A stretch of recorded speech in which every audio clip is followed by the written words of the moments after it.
I got hose in different area codes. Welcome to the Canonical Chronicle, and this is what happened this week in search. I've got holes. First up, Google search quality guidelines have been revised. It's essentially a 164-page document that they give to human quality raters, so when they're manually reviewing websites, they've got a manual they can refer to. SEO veteran Jennifer Slegg commented that these new guidelines actually look more at the quality of the author and how well they're known, not just the quality of the content itself. So if you're producing content nowadays, maybe it's time to dust off your Google Plus account, maybe mark up your site with authorship markup. Or for the hell of it, why not get your Klout account up and start boosting that Klout score? Or probably not. Another interesting thing inside the quality guidelines was the fact that they're starting to fight clickbait and salacious style news. So if you're writing articles like, housewife discovers one weird trick and cosmetic companies absolutely hate her. You know, it's a crime not to have delicious coffee like this all the time. We will, now that I've discovered the mountains. I think you get the picture of what they're trying to not include in the SERPs anymore. At Type A Media, we actually work with one of the biggest viral news sites in the world, and Facebook have actually introduced measures like this at least 6 months ago. So the fact that Google are introducing it to make their SERPs a little cleaner and have a little less fake news flying around is welcomed from the SEO community. Something else really interesting was in the quality guidelines. Google is now looking at the beneficial purpose of your content.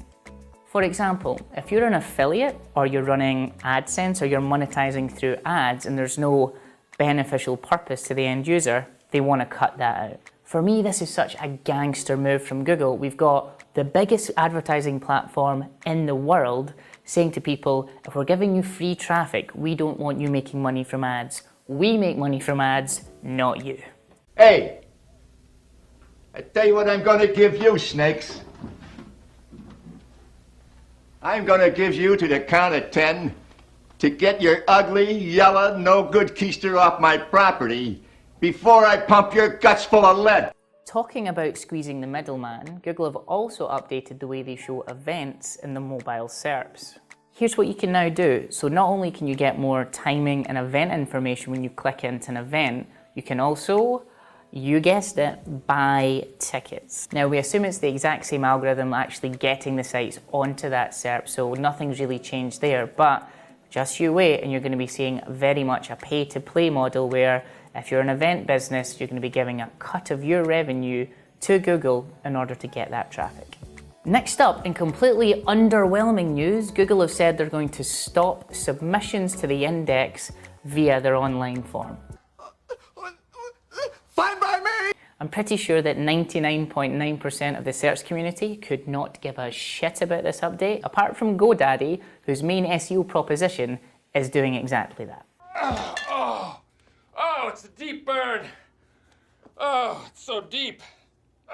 Next up, the Chrome secure apocalypse is upon us. So it's now official, Chrome are now showing non-secure banners in their web browser if your site is not secure.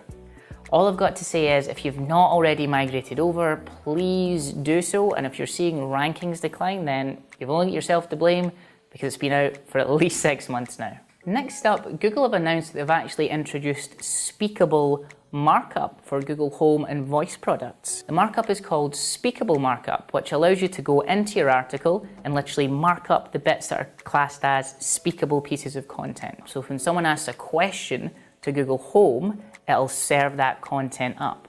Now, if you're a publisher, you might be thinking, wait a minute, I monetize through people coming to the site, clicking on ads and getting that impression.